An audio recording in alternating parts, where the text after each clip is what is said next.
بسم الله الرحمن الرحيم بسم الله الرحمن الرحيم لا حول ولا قوة إلا بالله العلي العظيم نحمده ونستعينه ونستغفره ونشكره ونتوسل إليه ونتوكل عليه نصلي ونسلم على خيرته في خلقه حافظ سره ومبلغ رسالاته سيدنا ونبينا أبي القاسم محمد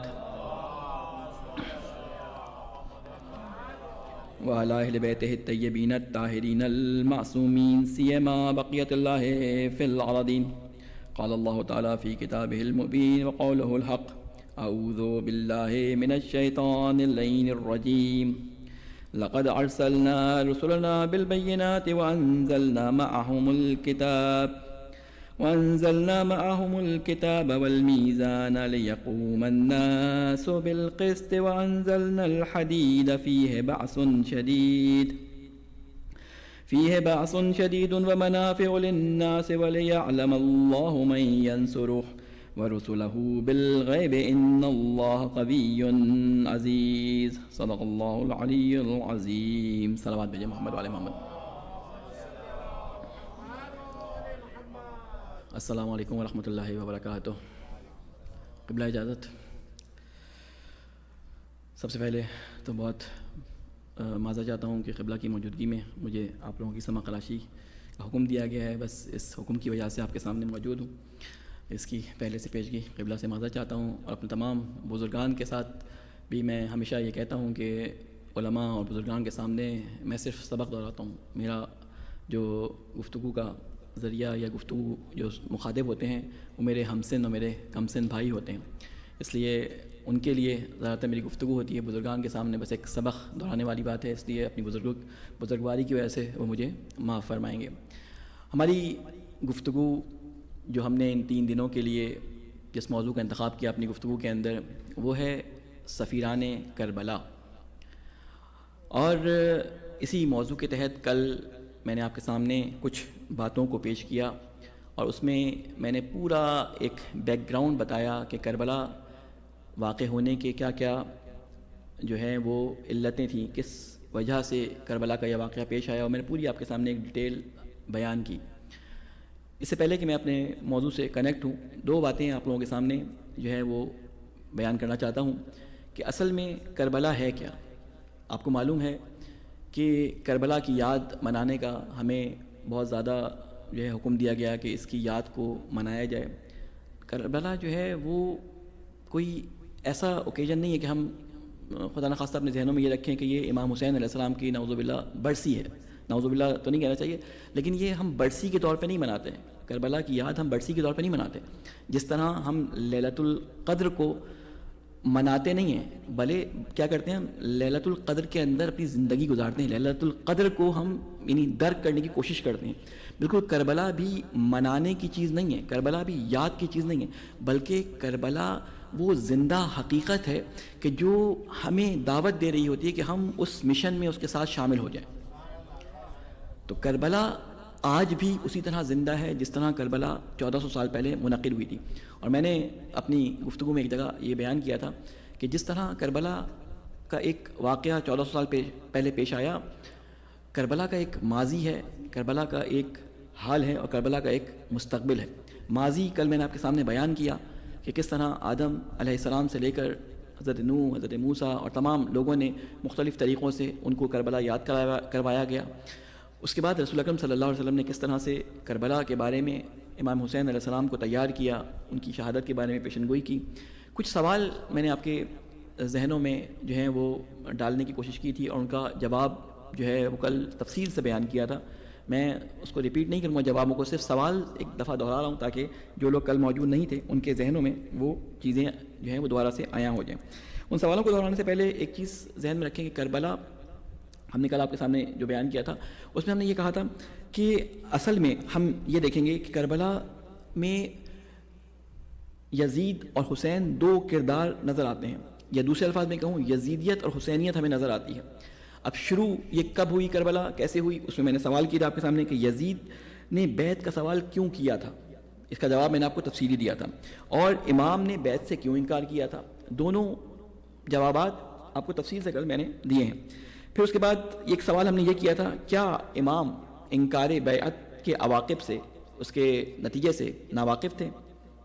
اگر واقف تھے، پتہ تھا شہادت ہونی ہے، تو قرآن مجید کی وہ میں نے آپ کے سامنے آیت جو لوگ عموماً اشکال کرتے ہیں کربلا کی عزاداری کے اوپر کہ اپنے آپ کو ہلاکت میں اپنے ہاتھوں سے نہ ڈالو، وہ پیش کرتے ہیں۔ میں نے اس کا جواب بھی دیا تھا کہ آیا کربلا کے اندر یہ ہلاکت تھی یا شہادت تھی، اور اسی موضوع کو ہم نے آگے بڑھاتے ہوئے یہ بات بیان کی تھی کہ ایک آیت کریمہ سے ہم کسی حکم کو ایکسٹریکٹ نہیں کر سکتے، کسی حکم کو ایک آیت کی بنیاد پر بیان نہیں کر سکتے۔ کبھی بھی قرآن مجید سے استفادہ کرنے کا طریقہ یہ نہیں ہے کہ اپنے پسند کا مطلب اپنے ذہن میں سوچیں، اس سے متعلق کوئی آیت قرآن مجید میں ڈھونڈیں اور اس کو جو ہے وہ لوگوں کے اوپر جو ہے پڑھ کر سنا دیں، بلکہ قرآن مجید میں طریقہ کار کیا ہوتا ہے غور و فکر کرنے کا کہ آپ قرآن مجید کی بارگاہ میں جائیں، نہ کہ آپ اپنے ذہن میں ایک مطلب بنائیں اور اس کو قرآن مجید سے اخذ کریں، بلکہ اصل طریقہ قرآن مجید سے استفادہ کا یہ ہے کہ آپ قرآن مجید کے سامنے طالب علم کی حیثیت سے، ایک ہدایت حاصل کرنے والے کی حیثیت سے، ایک جستجوگر کی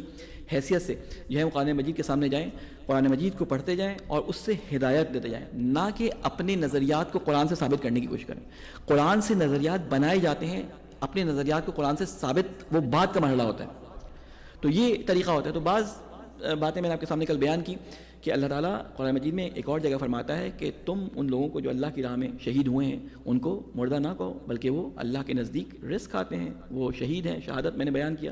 اور پھر میں نے بتایا کہ کسی بھی ہلاکت اور شہادت میں اگر آپ کو فرق دیکھنا ہو تو یہ دیکھنا پڑتا ہے کہ یہ جو فی سبیل اللہ کی آیت میں شرط لگائی گئی تھی کہ جو لوگ اللہ کی راہ میں شہید ہوتے ہیں، یہی چیز شہادت میں تبدیل کر دیتی ہے ہلاکت کو، ورنہ قتل اسی طرح کوئی آدمی کیا جائے، ایک شہید کہلاتا ہے، ایک جو ہے وہ کیا کہلاتا ہے، وہ ایک ہلاک ہو جاتا ہے، اس کی موت کا ہمیں نہیں معلوم کہ وہ حق میں مرا نہیں مرا، لیکن شہادت اللہ کی راہ میں ہو تو وہ شہادت کی موت ہے۔ یہ ہم نے گفتگو کل آپ کے سامنے کی تھی۔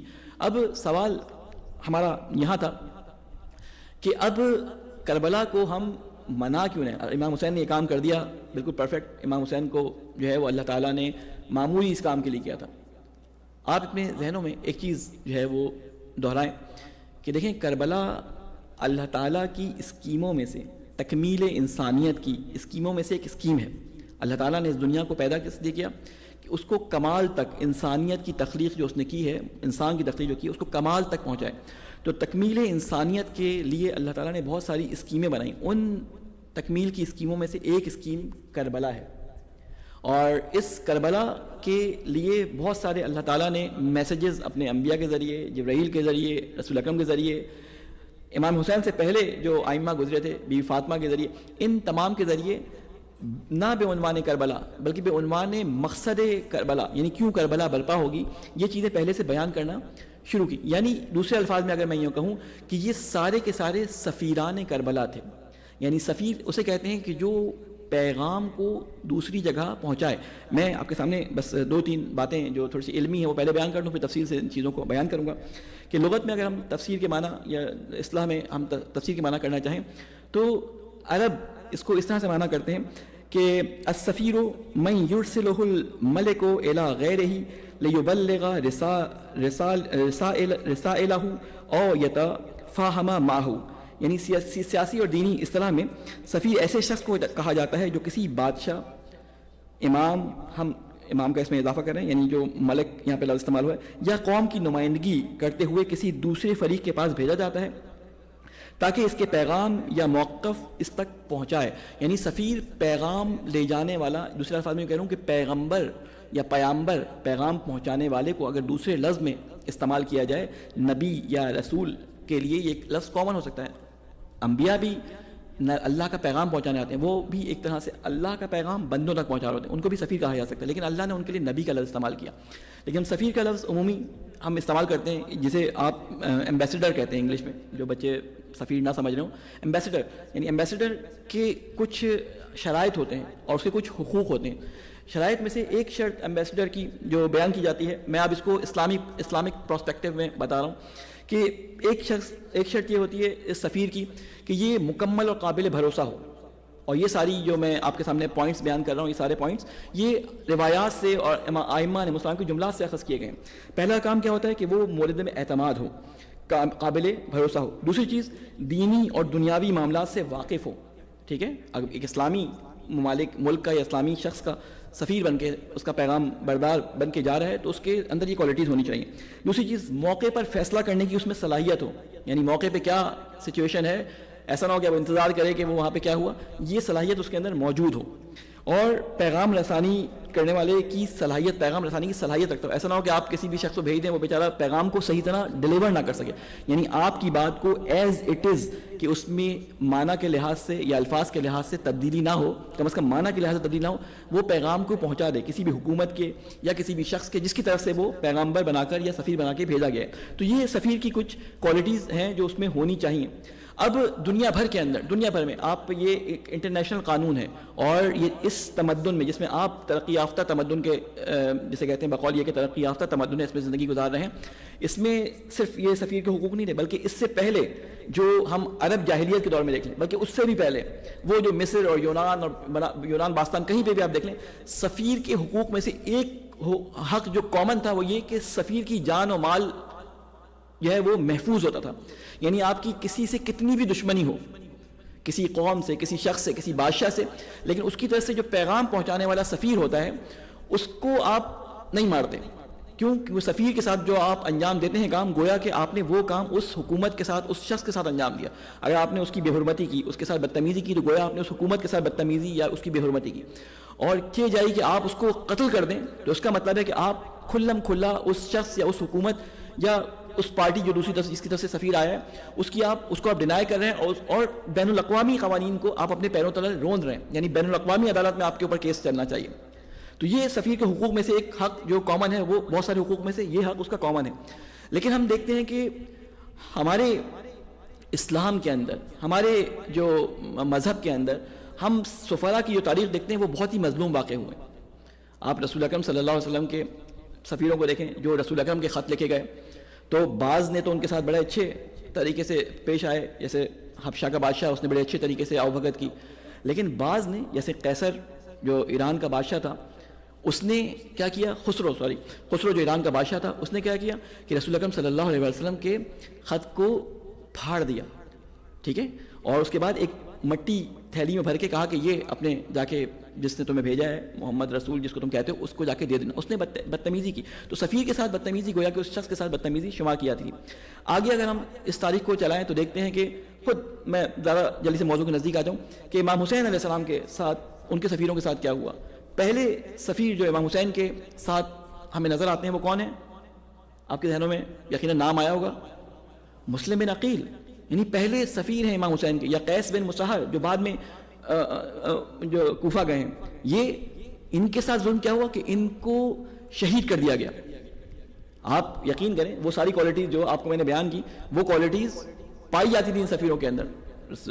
امام حسین علیہ السلام نے حضرت مسلم کے لیے کیا جملہ فرمایا تھا کہ انی باعثن، کہ میں مبعوث کر رہا ہوں، میں تمہاری طرف بھیج رہا ہوں، کس کو؟ اخی، اپنے بھائی کو، وابن عمی، اپنے چچا زاد کو، ٹھیک ہے، وثقتی من اہل بیتی، اور اپنے بھروسہ مند شخص کو جو میرے اہل بیت میں سے ہے، یا اپنے اہل بیت میں سے بھروسہ مند شخص کو بھیج رہا ہوں۔ یعنی یہ کوالٹیز جو تین امام حسین علیہ السلام نے 3 یا 4 کوالٹیز حضرت مسلم کے لیے بیان کی، وہی ان کی شخصیت کے لیے جو ہے وہ بہت ان کی اتھینٹسٹی کو بڑھانے کے لیے بہت زیادہ ہیں۔ اور یہی چیز ہم دیکھتے ہیں کہ یہ کوالٹیز ہر سفیر کے اندر ہونی چاہیے کہ وہ بھروسہ مند ہو۔ لیکن امام حسین نے ان کو بھائی بھی کہا، اپنا ابن ام بھی کہا، ٹھیک ہے، اور اہل بیت میں سے بھی ان کو شامل کرتے ہوئے فرمایا۔ تو حضرت مسلم پہلے سفیر، انشاءاللہ آخر میں اگر ہمیں موقع لگا تو اس کے بارے میں ہم بیان کریں گے حضرت مسلم کے بارے میں، کیونکہ ہمارا ٹاپک ہی سفیران کربلا ہے، تو ان کی خدمات کو بھی ہم اس کے اندر بیان کریں گے، کوشش کریں گے کہ تھوڑے سے مصائب کے حصوں میں بھی ان کو بیان کریں، اور اگر اس میں ہو سکا جو مصائب سے پہلے کا جو حصہ ہے ہماری تقریر کا، اس میں بھی اس کو کچھ اگر بیان کر سکے تو بیان کریں۔ دوسرے ان کے سفیر جو تھے قیس بن مصہر تھے، اور بھی بہت سارے سفراء تھے، کچھ ایسے تھے جو دوسرے شہروں میں چلے گئے جیسے کوفہ گئے، کچھ ایسے تھے سفیر کہ جن کو امام حسین علیہ السلام نے راستے میں آنے والے قافلوں کے پاس بھیجا، راستے میں آنے والے اشخاص کے پاس بھیجا کہ امام حسین کا پیغام لے کے گئے۔ ان سفیروں کے اندر ایک سفیر وہ تھے جو زہیرقین کے پاس گئے، اور وہ آپ کو معلوم ہے کہ یہ امام حسین کے پاس گئے اور ان کو جا کے کہا ہے کہ آپ کو امام حسین علیہ السلام نے بلایا ہے. زہیر جو ہیں وہ امام حسین کے پاس آئے, اس سفیر کے پیچھے پیچھے چلتے آئے. وہ ایک جملہ علماء بڑا اچھا بیان کرتے ہیں کہ کچھ دیر زہیرقین سفیر امام کے قدم پہ قدم رکھتا ہوا جو ہے وہ چلے ہیں, دوزخی سے جنتی ہو گئے, ٹھیک ہے نا, بہشتی ہو گئے. تو سفیر کے قدم, کیونکہ وہ امام کا سفیر ہے, اگر اس کے پیچھے کوئی چلے تو اس کی قسمت بدل جاتی ہے, ٹھیک ہے. تو ہم اس موضوع کو اس لیے انتخاب کریں کہ یہ سفیر وہ تھے جو امام حسین علیہ السلام کے ساتھ نظر آتے ہیں. لیکن آپ کو معلوم ہوگا کہ سفراء کا یہ سلسلہ, اس کی بنیاد کس نے ڈالی تھی؟ خود پیغمبر اکرم صلی اللہ علیہ وآلہ وسلم نے ڈالی تھی.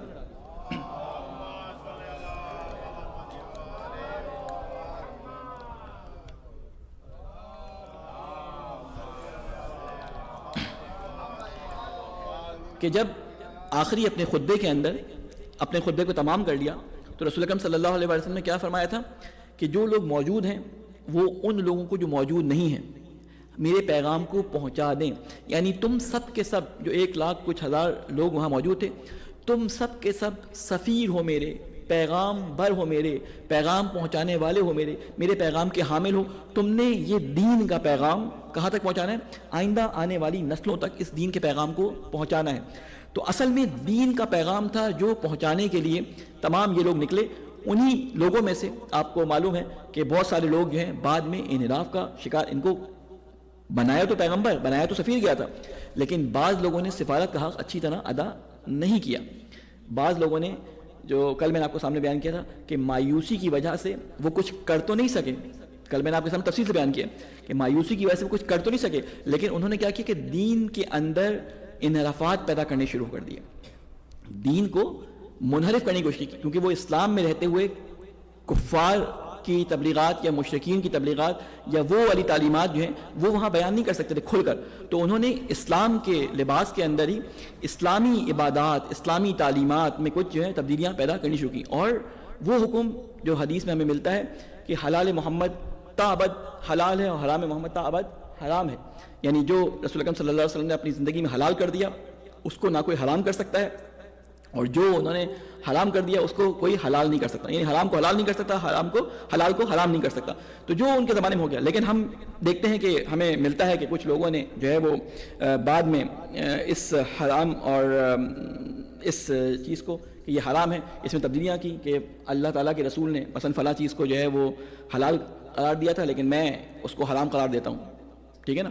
تو بعض چیزیں بدعات کے طور پہ آ گئیں, بعض چیزیں دین میں انحراف کی صورت میں داخل ہو گئے. تو دین کے اندر انحرافات ہونے شروع ہوئے, اور یہ ہر دین کے ساتھ, یہ وائرس ہر دین کے ساتھ لگا ہوتا ہے. اور وہ کیا ہوتا ہے کہ اللہ تعالیٰ جب بھی کسی نبی کو بھیجتا ہے تو نبی کو اپنی کتاب کے ساتھ بھیجتا ہے. یعنی دو اس کی بنیادیں ہوتی ہیں, ایک کتاب اور ایک رسول یا نبی جو آتا ہے. جب یہ رسول اور نبی ان کے درمیان موجود نہیں ہوتا تو لوگوں کو یہ حکم دیا جاتا ہے کہ تم رسول کے بتائے ہوئے طریقے کے مطابق اس کتاب پہ عمل کرو. اور جب رسول چلا جاتا ہے تو یہ کتاب ان کے پاس ہوتی ہے, رسول کی سیرت ان کے پاس ہوتی ہے, وہ کتاب کو دیکھ کے اس پہ عمل کرتے ہیں. لیکن اللہ تعالیٰ قرآن مجید میں ان اہل کتاب میں سے خصوصاً یہودیوں کی اور عیسائیوں کا بھی, نصرانیوں کا بھی ذکر کیا ہے کہ ان کا کام کیا تھا کہ یہ تحریف کر دیتے تھے کلمات کے اندر, ٹھیک ہے. یہ حرفون الکلم کا لفظ ہے کہ تحریف کر دیا کرتے تھے, جا بجا کر دیتے تھے کلمات کو. اور کلمات کو جا بجا کرنا ایک استعارہ ہے. اگر قرآن مجید کے جیسے کہتے ہیں لہجے سے انسان واقف ہو تو اس کو معلوم ہوگا کہ کلام یا کلمہ جو ہے اللہ تعالیٰ نے انسان کے لیے بھی استعمال کیا ہے. حضرت عیسیٰ کے لیے لفظ کلمہ استعمال کیا ہے, یعنی کلمۃ اللہ تھے, اللہ تعالیٰ کا کلمہ تھے. یعنی ان کا مقصد کیا ہوتا ہے ان اہل کتاب کا کہ وہ تحریف کرتے, تحریف یعنی جا بجا کر, یعنی جس کو اللہ نے رسول بنایا ہے, جس کو جو منصب دیا ہے اس کو اس منصب سے ہٹا دیا کرتے تھے. یہ ان کا ایک بہت بڑا ایک تھا, جسے کہتے ہیں حربہ تھا. یہ کام پچھلی امتیں کیا کرتی تھی. تو اللہ تعالیٰ ان کا یہ منصوبہ اس لیے فیل کر دیتا تھا, ان کا یہ منصوبہ اس لیے فیل ہو جاتا تھا کہ حضرت ابراہیم کے بعد جو تحریفیں ہوئیں دوسرے انبیاء ان کے بعد جو ہے انہوں نے اس کو دوبارہ سے صحیح کر دیا. حضرت موسیٰ کے بعد جو تبدیلیاں ہوئیں ان کے بعد آنے والے انبیاء نے اس کو صحیح کر دیا. حضرت عیسیٰ آخر میں آئے, انہوں نے کہا کہ میں بنی اسرائیل کے لوگوں کو, بنی اسرائیل کی گمشدہ بھیڑوں کو یا پھیلی ہوئی بھیڑوں کو جمع کرنے کے لیے آیا ہوں, یعنی بنی اسرائیل کا نبی ہوں. ان کو بھیجا ہی بنی اسرائیل کو جمع کرنے کے لیے, ان کو تعلیمات دینے کے لیے. انہوں نے کیا کیا, حضرت عیسیٰ کو مانا ہی نہیں. تو کیا ہوا, تحریف کیا کی انہوں نے, حضرت عیسیٰ کو جا بجا کر دیا, مانا اللہ کا پیغمبر ماننے سے انکار کر دیا. تو یہ تحریف رسول اکرم صلی اللہ علیہ وسلم کے بعد بھی بہت ہوئی. اب ہوتا کیا ہے کہ اللہ کے دین کے اندر جب کوئی ایسا شخص جو اپنے اس دین کے ماننے والے کو صحیح دین سے ہٹا نہیں پاتا, صحیح دین سے جو ہے منحرف نہیں کر پاتا, تو اس کا بس تو نہیں چل پاتا, تو وہ کیا کرتا ہے کہ اس دین کو اس کے لیے اس طرح سے بیان کرتا ہے کہ کسی بھی خاص دین کے جز کو اٹھاتا ہے اور اسی پہ سارا فوکس کروا دیتا ہے. پورے دین کو ہٹا کر کسی خاص جز کو پورا دین قرار دے دیتا ہے, یا کسی خاص کوئی ایسی بری چیز نکالتا ہے بغیر سیاق و سباق کے کہ اسی کے تحت اس دین کو بدنام کرنا شروع کر دیتا ہے. یعنی دونوں طریقے ہوتے ہیں. یعنی یہ سمجھے کہ دین ایک پورا پزل ہے, اس میں سے وہ ایک خاص کو نکالتا ہے اور کہتا ہے پورا دین یہی ہے, اور پھر کہتا ہے کہ اگر تم نے اس پہ عمل نہیں کیا تو گویا تم نے پورے دین پہ عمل نہیں کیا. حالانکہ وہ ایک چھوٹی سی پکچر ہوتی ہے, اس پزل کا ایک چھوٹا سا پارٹ ہوتا ہے. تو ہمیں دیکھنا ہی ہوتا ہے کہ مکمل دین, اللہ تعالیٰ قرآن مجید میں کہتا ہے کہ پورے کے پورے اسلام میں داخل ہو جاؤ. یہ نہیں کہ تم اسلام کے اس حصے کو پسند کر لو, اس حصے کو تمہیں پسند نہیں ہے تو اس کو چھوڑ دو. تو یہ جو چیز ہمیں بیان کی گئی ہے اس میں ہمیں پورے دین کو لینا ہے. صلوات بھیجیں محمد والے محمد پہ. تو اب جو یہ پروپیگنڈا ہوتا ہے کہ کسی خاص چیز کو اٹھا لیتے ہیں جز, تو میں عموماً ایک مثال دیا کرتا ہوں. میں نے اپنی کچھ مجالس میں نے ڈیلس میں پڑھی تھی, وہاں پہ ایک مثال دی تھی. اس سے یہ ہوتا ہے, مثال سے ہوتا ہے کہ انسان کا ذہن نزدیک آ جاتا ہے. ہمارے یہاں بھی آپ نے دیکھا ہوگا کہ کچھ پک اینڈ چوز کا چلتا ہے کہ مجھے یہ پسند ہے میں یہ کروں گا میرا دین مکمل, وہ کہتا ہے مجھے یہ پسند ہے میں یہ کروں گا میرا دین مکمل. ٹھیک ہے, اس کی مثال ہے, آپ کو معلوم ہے کہ کچھ ایسی چیزیں ہوتی ہیں جو دوسرے ممالک میں اصل ایسی ناپید ہوتی ہیں کہ ان کو پتہ ہی نہیں ہوتا کہ اس چیز کا خارجی وجود کیا ہے. مثال کے طور پہ عرب میں ان کو پتہ ہی تھا ہاتھی کیا ہوتا ہے. عرب میں پہلی دفعہ انہوں نے ابراہا جب آیا ہے, یا کچھ لوگوں کو جو باہر گئے تھے ان کو پتا تھا ہاتھی کیا چیز ہوتی ہے, ورنہ ان کو پتہ ہی تھا ہاتھی کیا چیز ہوتی ہے. انہوں نے پہلی دفعہ ہاتھی کو دیکھا. تو اسی طرح کی ایک جگہ پر ایک ہاتھی لایا گیا, اور 4-5 مادر ذات جو بچپن سے یعنی پیدائشی اندھے تھے ان کو لایا گیا, اور خصوصی طور پہ ان کو کھڑا کر دیا گیا ہاتھی کے مختلف اطراف کے اندر. ایک سے کہا گیا تمہیں جا کے لوگوں کو ہاتھی کے بارے میں بتانا ہے, اب تم ہاتھی کو چھو اور تم بتاؤ ہاتھی کیسا ہے. ایک کو سونڈ کے پاس کھڑا کیا گیا, اس نے سونڈ کو چھوا. ایک کو پیروں کے پاس کھڑا کیا, اس نے پیروں کو چھوا. ایک کے ہاتھ میں دم آئی, ایک کے ہاتھ میں پیٹ آیا, ایک کے ہاتھ میں کان آیا. اب یہ سارے سچ بولیں گے باہر جا کے. کیوں؟ انہوں نے جس چیز کو ہاتھ لگائی ہے, ایک جو سونڈ کو پکڑ کے گیا تھا, تو مثال آج کی زبان میں بیان کروں, وہ کہتا ہے باہر جا کے لوگوں کو بیان کرتا ہے کیا کہ ہاتھی جو ہے وہ ایک پائپ کی مانند ہے, گول. ٹھیک ہے, اور اس کی جو ہے اس کے پائپ کے اندر 2 سوراخ ہیں. مثال کے طور پہ وہ ہاتھی کی سونڈ میں 2 سوراخ ہوتے ہیں. دوسرا جس نے پیر کو چھوا ہوتا ہے وہ کہتا ہے ہاتھی جو ہے وہ کیا ہے, ایک پلر کی مانند, ایک ستون کی مانند ہے. اچھا, یہ خدا کی قسم کھا کے یہ بول رہے ہوتے ہیں کہ ہاتھی ستون کی مانند ہے, کیونکہ اس نے ستون کو چھوا ہوتا ہے. ایک جس کے ہاتھ میں دم آئی ہوتی ہے وہ کہتا ہے ہاتھی بانسری کی طرح ہے. جس کے ہاتھ میں کان آیا ہوتا ہے وہ کہتا ہے ہاتھی پنکھے کی طرح ہے. تو اب یہ سارے کے سارے سچ بول رہے ہیں. اب اگر کوئی باشعور آنکھیں رکھنے والا شخص اندر جائے اور ہاتھی کو دیکھے, لوگوں کے سامنے بیان کرے, اور یا ہاتھی کو لا کے سامنے کھڑا کر دے, تو ان کے سب کے سامنے پکچر آ جائے گی کہ یہ ہاتھی اصل میں یہ ہے. تو بعض دفعہ دین کے ساتھ بھی یہی کام کیا جاتا ہے. بعض لوگ دین کے کسی جز کو اتنا زیادہ وہ کر دیتے ہیں لوگوں کے درمیان پرومیننٹ, کہتے ہیں بس دین دیکھیں 2 چیزوں پہ مشتمل ہے, ایک اصول دین ایک فروع دین. بعض لوگ فروع دین کے 2 پارٹ پہ ایسے اٹک جاتے ہیں کہ اگر یہ نہیں ہوگا تو دین نہیں ہوگا, بس یہی 2 چاہیے ان کو دین کے اندر.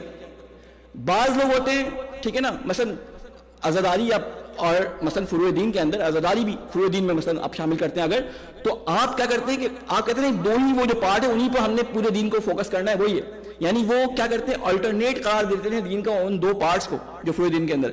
یا بعض لوگ 2 ایکسٹریم الگ الگ ہمیں نظر آتی ہیں اپنے معاشرے کے اندر. ایک کہتے ہیں جو واجبات ہیں اصول دین ہے صرف ان کو ماننا ہے, نماز پڑھ لو, روزہ رکھ لو, جو ہے وہ حج کر لو, اگر یہ تم نے کام کر لیے, اب باقی جو فروع دین کے اندر چیزیں وہ عمل نہ بھی کرو تو تم کامیاب ہو. یعنی بالکل ایک ایکسٹریم ہے. ایک دوسری کہتی ہے کہ بس تم یار یہ سارے کام کر لو جو فروع دین کے اندر بیان ہوئے ہیں 8-10, بلکہ 2 ہی کر لو خالی, تو تمہارے لیے فروع دین کافی ہے. تو نہ وہ صحیح ہے نہ یہ صحیح ہے. یہ دونوں چیزیں ساتھ رکھی گئی تھی, دونوں چیزیں ساتھ رکھی گئی تھی. اصول دین بنیاد ہیں, فروع دین کیا ہے, اس کی فروع ہیں یعنی شاخیں ہیں. یہ بنیاد ڈلتی ہے, درخت کی جڑیں ہوتی ہیں, تو جا کے اس کے اوپر جو ہے شاخ اور برگ اور پھل لگتے ہیں. اگر شاخیں ہی نہیں ہوں گی, اگر جڑی نہیں ہوگی تو شاخیں اور برگ نہیں ہوں گے, اور اگر خالی جڑ ہو اور اوپر تنا یا پتے نہیں ہوں تو یہ پورا ایک پیکج ہے اللہ تعالیٰ نے جو دیا ہے. تو دین کا بھی یہی پیکج ہے. تو دین کے اندر بعض لوگ کہتے ہیں کہ عزاداری نہیں بھی کرتے, صلہ رحم نہیں بھی کرتے, صدقات نہیں بھی دیتے, بس ہم نے وہ 5-6 کام جو اصول دین میں 3-4 ہم نے اچھی طرح کر لیے, حج واجب نہیں ہوا ہمارے اوپر تو ہم نے پورے دین کو کر لیا. نہیں عزیزان, یہ دونوں چیزیں ساتھ ساتھ کرنی پڑتی ہیں. نہ یہ لوگ جو کہتے ہیں کہ بس ہم نے جو ہے وہ بس عزاداری کر لی, ہم نے صرف صدقات دے لیے, ہم نے جو ہے وہ لوگوں کو جو ہے وہ ہیلپ آؤٹ کر دیا, تو اب ہم نماز پڑھیں نہ پڑھیں اللہ تعالیٰ میں معاف کرنے والا, اللہ بہت رحیم ہے. یہ جملہ آپ نے بہت سنا, اللہ بہت رحیم ہے, معاف کر دے گا. آپ مولانا صاحب بہت سخت ہیں, اللہ تو بہت رحیم ہے. تو اللہ تعالیٰ کے کچھ قوانین ہیں, اللہ تعالیٰ کہتا ہے میں ان قوانین سے نہیں ہٹتا. اور میں نے آپ کو بتایا تھا کہ اللہ تعالیٰ نے قرآن مجید میں فرماتا ہے کہ اللہ کی سنتیں کبھی تبدیل نہیں ہوتی. تو یہ اللہ تعالیٰ کے قوانین ہیں. تو ہمیں دیکھنا پڑے گا کہ ہم دین کے کس جز کو کوئی بہت زیادہ پرومیننٹ کر کے باقی جز کو نظر انداز تو نہیں کر رہے. دین پورا کا پورا پیکیج ہے. تو اس دین کو پہنچانے کے لیے کربلا منعقد ہوئی تھی. تو ہم دوسرے الفاظ میں یہ کہہ سکتے ہیں کہ یہ جو سفیران دین کا پیغام تھا, ٹھیک ہے, وہ انحراف کی وجہ سے باعث بنا کہ کربلا منعقد ہو. میں بہت آسان کرنے کی کوشش کر رہا ہوں. جب انہوں نے غلط پیغام پہنچایا تو وہ امت جس کو رسول اکرم صلی اللہ علیہ وسلم نے ایک مثالی امت بنایا تھا, ٹھیک ہے اس میں بہت سارے لوگ اور بھی ایسے تھے لیکن مثالی امت ہی, ایک مدینہ فاضلہ بنایا تھا مدینہ کے اندر, اور پیک پہ مسلمانوں کی ہر چیز, یعنی ان کی بہادری, ان کی شجاعت, ان کی عبادت, آپ دیکھیں ایسے ایسے اصحاب کی تعریفیں آئی ہیں اس کے اندر, قرآن مجید کے اندر. ایسے لوگ موجود تھے. لیکن ایسا کیا ہوا کہ 40 ابھی کچھ ہی عرصہ گزرا تھا, 40-50 سال کے اندر اندر یہاں تک امت کی نوبت پہنچ گئی کہ کربلا جیسا عظیم واقعہ پیش آیا. امام حسین علیہ السلام جو رسول اکرم صلی اللہ علیہ وسلم کے بیٹے ہیں, جن کو اللہ نے جو ہے اللہ کے رسول نے کہا تھا کہ حسین میرا بیٹا ہے, ٹھیک ہے نا, آپ سنتے ہیں یہ بات کہ جب نہ رسول اللہ کہا جاتا ہے امام حسین علیہ السلام, امام حسن علیہ السلام کو, تو جو اللہ کے رسول کے بیٹے تھے ان کو قتل کر دیا جاتا ہے. ایسا کیا ہوا؟ اصل میں ہوا یہی کہ علماء یہ بیان کرتے ہیں کہ کربلا کو اس لیے تو مناؤ کہ کہیں ایسا نہ ہو کہ غدیر کو بھلانے کی وجہ سے کربلا ہو گیا تھا, تو کربلا کو بھلانے کی وجہ سے دوبارہ اس طرح کا کربلا نہ ہو. سمجھے نا, وہ کہتے ہیں علماء کہ ہم نے غدیر کو بھلا دیا تھا اس لیے کربلا ہوا, سقیفہ ہو گیا, یہ ہو گیا, وہ ہو گیا, کربلا تک نوبت آ گئی. اگر آج ہم کربلا کو نہیں منائیں گے تو ہم اپنی زندگی کی شہرگ حیات کو کاٹ دیں گے, مانوی زندگی کی شہرگ حیات کو کاٹ دیں گے. کربلا میں زندہ رہنا ہوتا ہے. کربلا ہر انسان کی زندگی میں آتا ہے. میں نے آپ کو شاید پچھلے سالوں میں کسی وقت بتایا ہوگا کہ ہر انسان کی زندگی میں کربلا واقع ہوتا ہے, ہر انسان کی زندگی میں کربلا واقع ہوتا ہے. اور وہ کربلا جو اس کی زندگی کا ہوتا ہے وہ اس کا فیصلہ ہوتا ہے. یعنی بعض فیصلے ایسے ہوتے ہیں کہ پوری زندگی کا دار و مدار اس فیصلے پہ ہوتا ہے. آپ لوگوں میں سے ہزاروں لوگ یہاں امریکہ جب آئے ہوں گے تو وہ ایک ایسا ٹرننگ پوائنٹ تھا جنہوں نے فیصلے کیے تھے کہ میں امریکہ جا رہا ہوں. یہ ایک ایسا ٹرننگ پوائنٹ تھا, وقت پہ فیصلہ کرنا. اب جو لوگ یہاں 40-50 سال 20 سال 30 سال 5 سال سے موجود ہیں, اب وہ اس فیصلے کے بارے میں اگر سوچیں تو ان کو خود سمجھ آ جائے گا کہ ان کا فیصلہ صحیح تھا یا نہیں تھا. یعنی وہ فیصلہ جو کیا تھا وہ مال و دولت کے حصول کے لیے کیا تھا, یا وہ فیصلہ دین کی تبلیغ کے لیے کیا تھا, یا وہ فیصلہ اپنے مادی فوائد حاصل کرنے کے لیے کیا تھا. اس فیصلے کے نتیجے میں ان کی اولادیں معنویت میں اسی طرح نزدیک ہیں یا نہیں ہیں, معنویت سے دور ہیں, تو ہمیں خود نظر آ جائے گا کہ وہ جو فیصلہ ہم نے کیا تھا وہ صحیح تھا یا نہیں صحیح تھا. اگر آپ دیکھ رہے ہیں آج کے معاشرے کے اندر ہمیں اتنے مسائل کا سامنا کرنا پڑ رہا ہے کہ ہمارے اپنے بچے, آپ نوجوانوں کی تعداد اپنے درمیان دیکھ لیں, نوجوانوں کی تعداد آٹے میں نمک کے برابر بھی نہیں ہوتی. کیوں؟ اس لیے کہ ہمارے ممبروں سے نوجوانوں کے مسائل کو ایک تو ڈسکس نہیں کیا تھا, دوسرے ان کو سیٹسفائی نہیں کیا تھا. اور یہ سلسلہ شروع ہوتا ہے بچپن سے. بچپن میں کچھ سخت مزاج بزرگ بچوں کو جو ہے وہ ڈانٹ کے مجلسوں سے باہر نکال دیتے ہیں. وہ بچہ ہمیشہ سے عزاداری اور فرش اعضاء سے جو ہے وہ بدزن ہو جاتا ہے. ہم نے امریکہ میں یہ ماحول بنا لیا, گو کہ میں اس کے خلاف ہوں, لیکن وہ جو لوگ ہیں یہاں کے وہ کہتے ہیں کہ جی بچوں کو عزاداری میں لے کے آئے, ان کو سائڈ میں بٹھائیں کیونکہ بچوں کا شور ہوتا ہے. رسول اکرم ڈسٹرب نہیں ہوتے بچوں کی وجہ سے, ائمہ ڈسٹرب نہیں ہوتے بچوں کی وجہ سے. پتہ نہیں ہم کیوں عزاداری میں ڈسٹرب ہونے لگتے ہیں. اگر بچہ یہاں پہ کھیل رہا ہے, کود رہا ہے, مجلس ہو رہی ہے, تو آپ کیوں اس سے ڈسٹرب ہو رہے ہیں؟ کبھی ماں باپ اپنے کاموں کے درمیان اپنے بچے سے ڈسٹرب ہوتے ہیں؟ کبھی بھی نہیں ہوتے, کیونکہ اپنا بچہ ہوتا ہے اس سے محبت کرتے ہیں. ان کو معلوم ہے کہ یہ ہمارے برابر کی ذہنیت نہیں رکھتا, اس کے اندر ہمارے برابر عقل نہیں ہے, یہ اس فرش اعضاء پہ کھیلے گا تو کل اس فرش اعضاء کو منعقد کرے گا. لیکن ہمارے یہاں بچوں کو علیحدہ بٹھا کے 4-5 چیزیں اس کے ہاتھ میں پکڑا دی جاتی ہیں, کوئی ترانہ لگا دیا جاتا ہے. حد عقل بچوں کے لیے مجلس رکھتے ہیں اگر آپ نہیں کر رہے.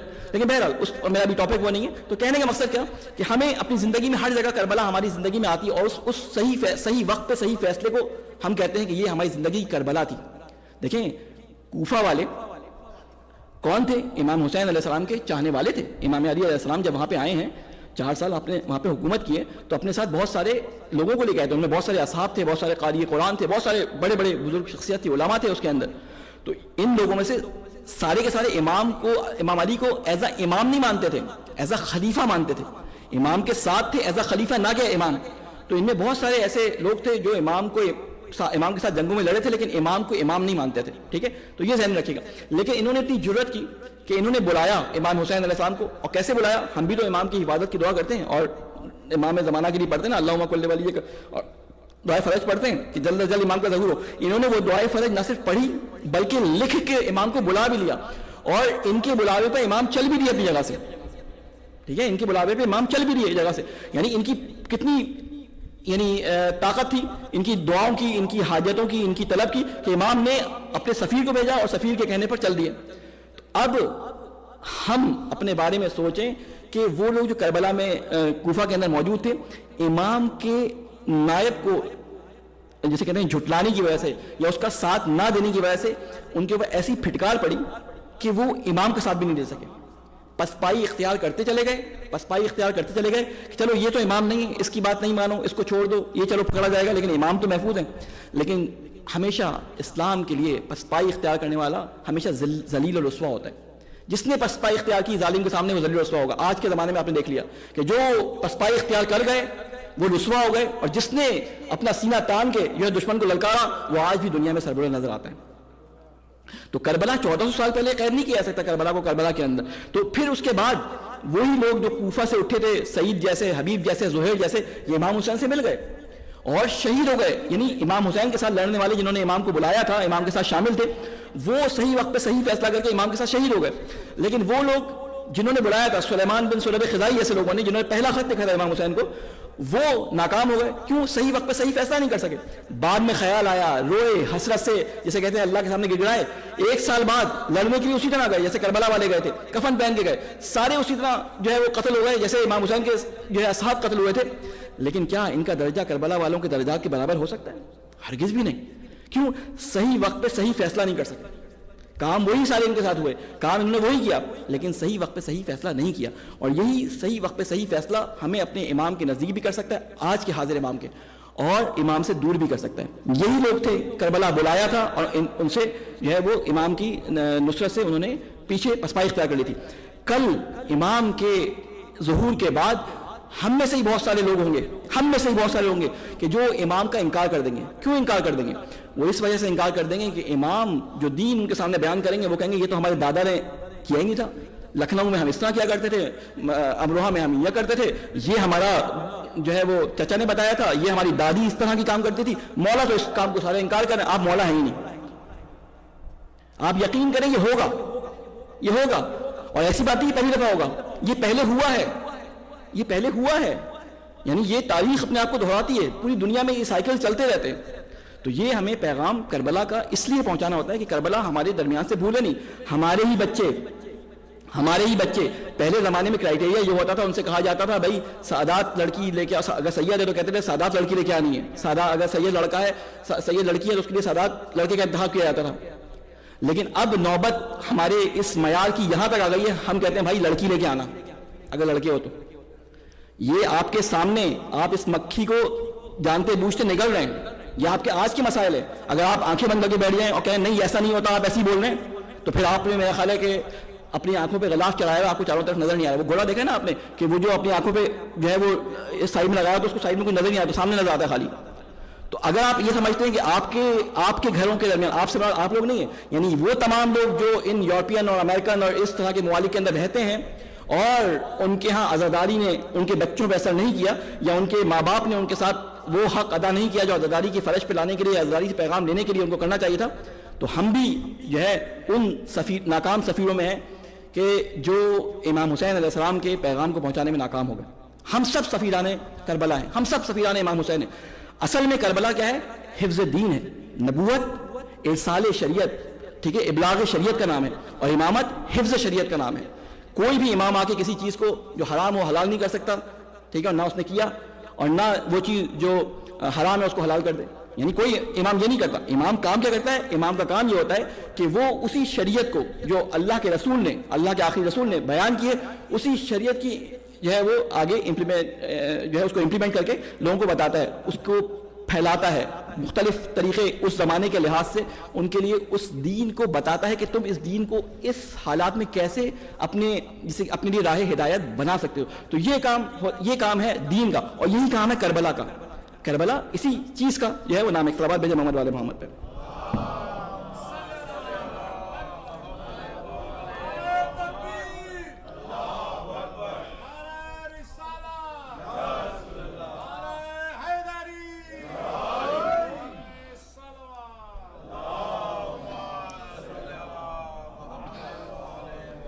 تو اب اللہم صلی علی محمد وعلی محمد. تو اب ہمیں کربلا کی تصویر جو ہمارے ذہنوں میں ہے اس کو رینیو کرنا پڑے گا. اگر ہم اس کو ہر سال بے سال رینیو نہ کریں، وہ عہد جو ہم ہر سال امام سے زیارتوں میں کربلا والوں سے کرتے ہیں، وہ عہد ہمیں پتہ بھی ہونا چاہیے کہ ہم عہد کیا کر رہے ہیں. ہم زیارتوں میں عربی میں پڑھتے جاتے ہیں، ہمیں خود پتہ نہیں ہوتا ہم کیا پڑھ رہے ہیں. ہم اپنے ماں باپ کو قربان کرتے رہتے ہیں، اور انہی ماں باپ کے کہنے پہ، خدا نہ خاصہ ایسے ماں باپ انشاءاللہ ہم میں سے کوئی نہیں ہوگا، انہی ماں باپ کے کہنے پہ دین کے کاموں میں جو ہے وہ سستی دکھا رہے ہوتے ہیں یا ان کو انجام دینے میں کوتاہی کر رہے ہوتے ہیں.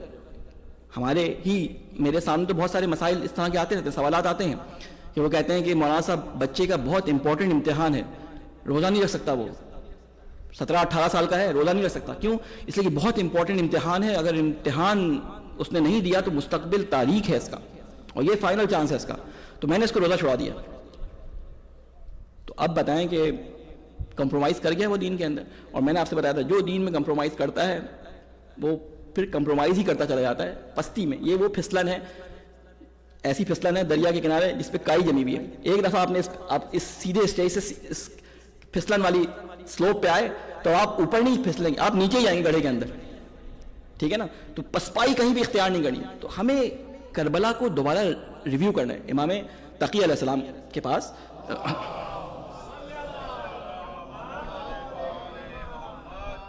ٹائم بہت تیزی سے گزر جاتا ہے، اور میں جو ہے وہ بات کو جو ہے وہ پورا پہنچا نہیں پاتا، پھر مجھے اگلے دن کے لیے اس کو چھوڑنا پڑتا ہے. لیکن میں کوشش کروں گا کہ آج بات کو ایک حد تک پہنچا دوں جہاں پہ میں نے کل چھوڑا تھا. لیکن یہ سارے مقدمات ضروری ہیں. مقدمات نہیں ہیں بلکہ یہ اس سفیران کربلا کی ڈیوٹیز ہیں جو مختلف طریقوں سے میں آپ کے سامنے بیان کرنے کی کوشش کر رہا ہوں. لیکن نا میں خالی اگر آپ کے سامنے 2 خواب اور 2 قصے سنا کر ٹھیک ہے آپ کی جنت پکی کر کے چلا جاؤں، آپ بھی خوش، نعرے لگ جائیں گے 5-6، اور جو ہے وہ مجھے بھی کہیں گے مولانا صاحب کیا نعرے لگے، اور انہوں نے تو بتا دیا ہم پکے جنتی، یہ پکے جنتی. تو یہ پکے جنتی منتی کی کہانی تو میں نے آپ کو پچھلے سال ساری بتا دی تھی ساری، ٹھیک ہے نا؟ یاد ہے نا پکے جنتی کے بارے میں نے آپ سے کیا کہا تھا.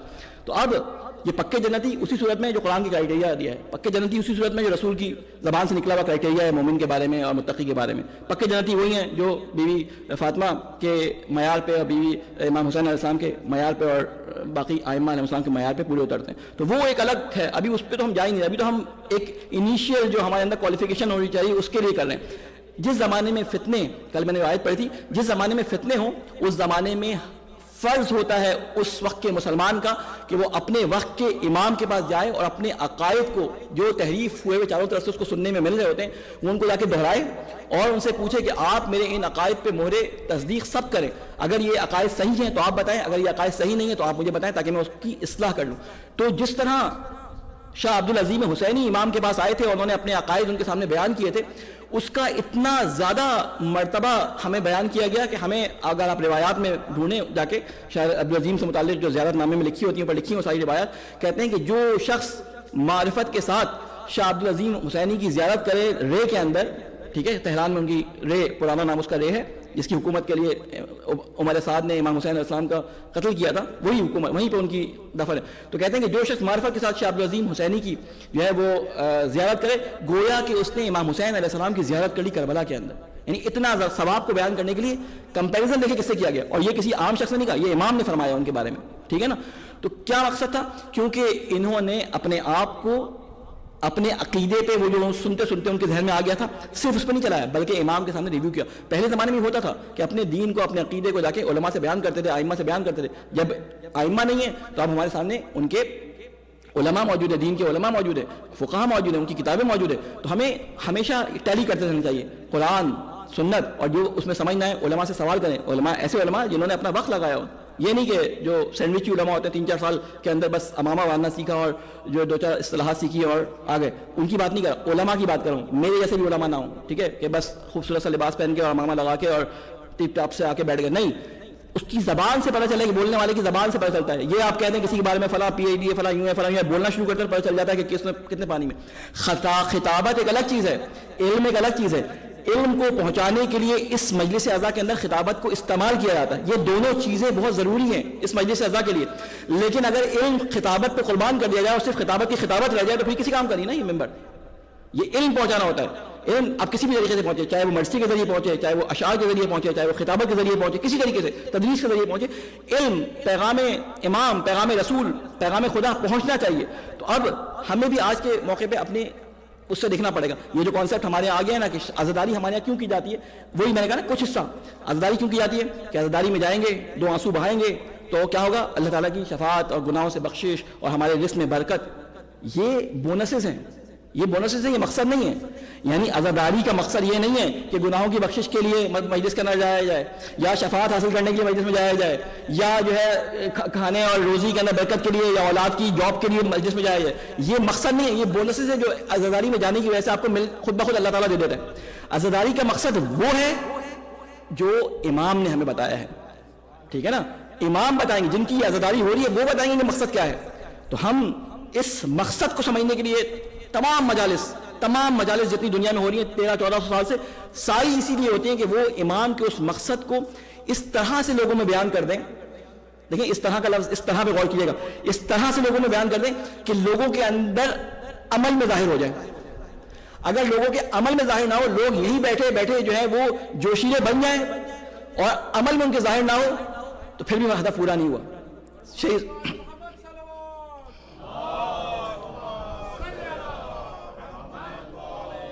تو کیا مقصد تک پہنچنا، اگر آپ مقصد پہ پہنچیں گے تو آپ کا یہ کام ہوگا. آپ مقصد پہ پہنچ گئے، آپ کا کام ہو جائے گا. مثال دوں، میں مثالیں بہت دیتا ہوں، آپ لوگ بہت معذرت، اس کی وجہ سے انسان کے ذہن میں بات بیٹھ جاتی ہے. ٹھیک ہے، مثال کے طور پہ میں رہتا ہوں شکاگو کے اندر.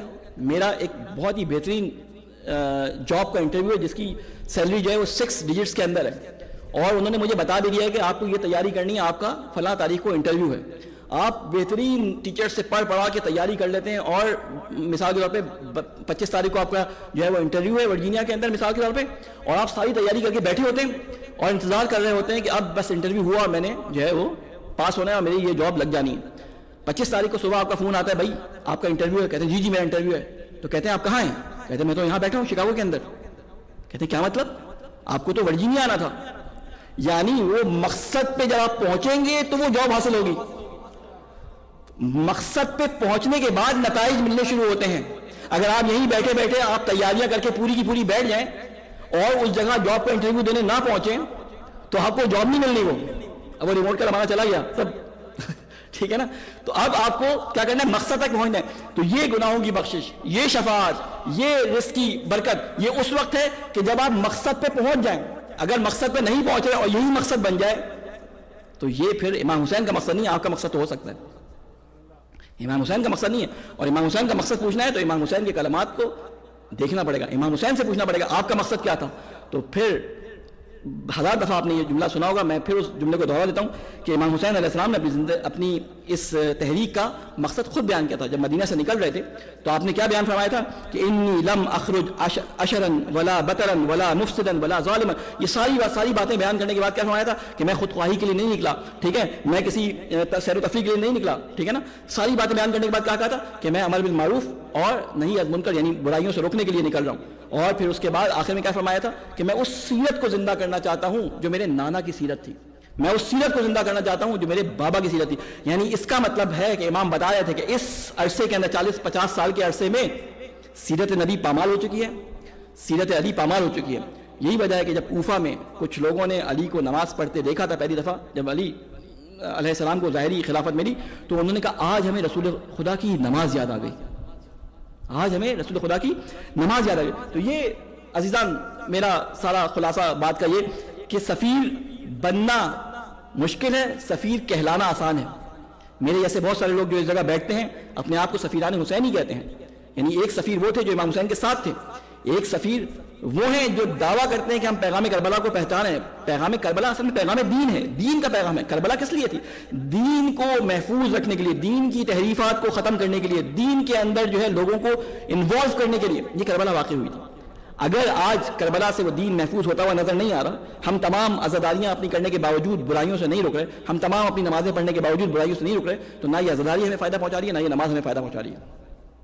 سمجھ رہے ہیں نا بات کو؟ میں اپنے پچھلے جسے کہتے ہیں جو میرے آپ کے ساتھ میری مجالس کو لوگ کہتے ہیں آپ کا لیکچر بہت اچھا تھا, وہ میں اسی لیے کہہ رہا ہوں, میرے جو پچھلے لیکچر جو مجالس تھیں ان میں یہ تفصیل کے ساتھ آپ کو بتا چکا ہوں, ٹھیک ہے نا. تو آپ اس کو ریپیٹ نہیں کروں گا, ساری آپ کی مجالس آپ کے ریکارڈ پہ ہوں گی, تو میں اس کو ریپیٹ نہیں کر رہا کیونکہ آپ لوگ سن چکے ہیں ان باتوں کو. لیکن کہنے کا مقصد یہ کہ اگر ہم مقصد کو نہ پہچانیں اور صحیح سے وہ سفارت کا حق ادا نہ کریں تو ہم نے کوتاہی کی. امام حسین کے حق میں بھی کوتاہی کی, رسول کے حق میں بھی کوتاہی کی, اور اللہ تعالیٰ کے حق میں بھی کوتاہی کی. سوال دیجیے محمد والے محمد.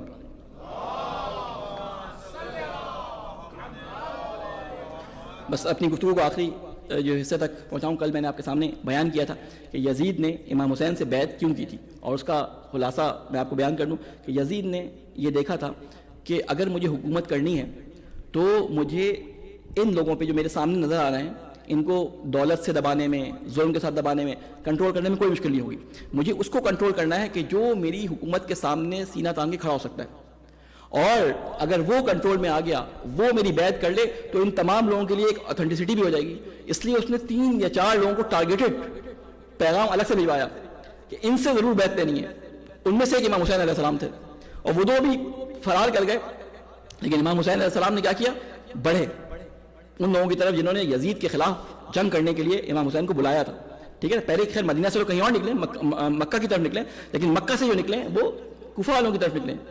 اس وقت ارادہ نہیں تھا مدینہ سے نکلتے وقت کوفہ جانے کا, وہ تو بعد میں جب خطوط آئے تو اس وقت امام نے ارادہ کیا. تو اب امام سے ہم مقصد پوچھیں گے, تو امام نے کیا مقصد بتایا؟ یہی مقصد. اگر ہماری ممبروں سے اس مقصد کو بیان نہیں کیا جا رہا, اگر نیک باتوں کو جسے عمل بالمعروف کہتے ہیں اس لیے بیان نہیں کیا جا رہا کہ لوگ ناراض ہو جائیں گے, لفافہ پتلا ہو جائے گا, اگلی دفعہ بلائیں گے نہیں, اس ڈر سے اگر بیان کر رہے ہیں, تو یہ یہاں بیٹھنے والا سفیر عزا, سفیر حسین, سفیر کربلا نہیں ہے. یہ پہچانے وہ شخص جو منہ پھاڑ کے پیسے مانگتا ہے, اس کو آپ کیسے بلا سکتے ہیں؟ وہ یعنی واقعاً یعنی یہ کسی کو کچھ دینا وہ ایک الگ چیز ہے, ائمہ کی سیرت ہے, لیکن کوئی منہ پھاڑ کر امام حسین علیہ السلام کے بارے میں کہا کہ اتنے پیسے دو گے تو میں نوحہ پڑھوں گا, اتنے پیسے دو گے تو میں مرثیہ پڑھوں گا, اتنے پیسے دو گے فلاں جگہ پہ میری یہ سہولیات ہوں گی تو میں یہ کام کروں گا. تو آپ خود دیکھ لیں کہ اللہ تعالیٰ کہتا ہے کہ میں نے اپنے دین کے پھیلانے والے نبیوں کو ہمیشہ جو ہے وہ بھیجا ہے لوگوں کی طرف. ڈیمانڈنگ نہیں تھے وہ, ان کی ڈیمانڈ لوگوں سے اللہ کی طرف آنا تھا. یہ لوگوں سے ڈیمانڈ نہیں کرتے تھے, بلکہ کیا کہتے تھے کہ ہم تم سے کوئی اجر نہیں مانگتے. ہم ان کے ماننے والے جو ہم کہتے ہیں کہ ہم تو اسی بات پہ فخر کرتے ہیں نا کہ ہمیں اللہ کے رسول کے اس قول پہ عمل کر رہا ہے کہ میں تم سے کوئی اجر نہیں مانگتا, کہ میرے قربا کی محبت تم سے مانگتا ہوں. تو یہ قربا کی محبت کا مطلب کیا ہے کہ ہم نعرے لگاتے ہیں فلاں اتنا اچھا, فلاں کی یہ بہادری, فلاں کی یہ محبت ہے, یا محبت یہ ہے کہ قربا کی محبت اس لیے کہ میرے بعد دین کی حفاظت میں یہ جو عمل انجام دے تمہیں ان کی پیروی کرنی ہے. یہ ہے قربا کی محبت. میرا بچہ مجھ سے محبت کرتا ہوں, میں اس سے بولوں پانی لے کے آؤ, وہ کہہ رہے آئی لو یو بابا, لیکن وہیں کھڑا ہے, میں پیاس سے مر رہا ہوں, میں کہوں بیٹا میں نے آپ سے پانی مانگا تھا, جی بابا, اور پھر موبائل پہ لگاؤ. تو تیسری دفعہ کہنے کے بعد آپ کیا کریں گے؟ ہمارے سارے پاکستانی اما ابا جانتے ہیں, ہینگر بیگ جو ہاتھ میں آیا اس بچے کی بخیر نہیں. تو اسے محبت نہیں کہتے, اسے محبت نہیں کہتے. محبت اسے کہتے ہیں جس میں فرما برداری شامل ہو. محبت کا لازمہ فرما برداری ہے. کہتے ہیں کہ محبوب کی پسند کی چیز جو ہے وہ انسان جو حبدار ہوتا ہے, جو محب ہوتا ہے, اس کو محبوب کی ہر بات, ہر ادا, ہر کام سے محبت ہوتی ہے. وہ اسی طرح چلنے کی کوشش کرتا ہے, اسی طرح بولنے کی کوشش کرتا ہے, اسی طرح کھانے کی کوشش کرتا ہے, اسی طرح لباس پہننے کی کوشش کرتا ہے. آپ کو مولا علی علیہ السلام کا وہ جملہ یاد ہوگا کہ میں رسول کے پیچھے ایسے چلتا تھا جیسے اونٹنی کا بچہ اپنی ماں کے پیچھے چلتا ہے.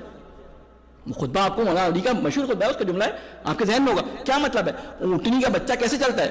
اونٹنی کے بچہ ایک خاص طریقہ ہے, عربوں میں اس کے چلنے کی مثال دی جاتی تھی کہ اونٹنی کا بچہ اپنی ماں کے قدموں پہ قدم رکھ کے چلتا ہے, وہ اس سے ہٹتا نہیں ہے. اگر ہٹے بھی تو اس کی ٹانگوں کے گرد, اس کے پیر کے پیٹ کے نیچے سے گھومتا رہتا ہے, اسی کے گرد رہتا ہے. یعنی اس کے طواف کا مرکز اس کی ماں ہوتی ہے, وہ ادھر ادھر جاتا ہی نہیں ہے.